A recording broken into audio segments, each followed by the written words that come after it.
Tama nga kapag nag-decide ka na mag-level up sa buhay mo. Sa ayaw at sa gusto mo, aalis ka talaga sa comfort zone mo. Yung mga bagay na hindi mo ginagawa dati, kailangan mo nang gawin ngayon.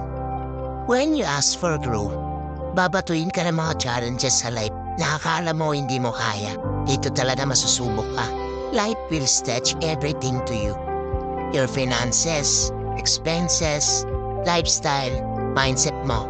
Especially awareness mo sa mga bagay-bagay na nangyayari sa life mo. Hindi mo to matatakasan kapag gusto mo ng breakthrough.